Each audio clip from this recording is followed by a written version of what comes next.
guys, it is Fancy Fridays and the Fancy Nancy, and I wanted to do something on custom mirrors.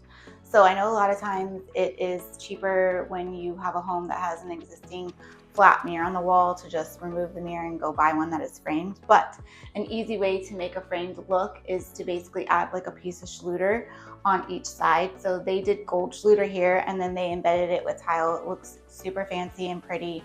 They also have really pretty wall sconces, but this is Schluter. It's just a piece of metal that makes any tile finish or any finish look more finished out.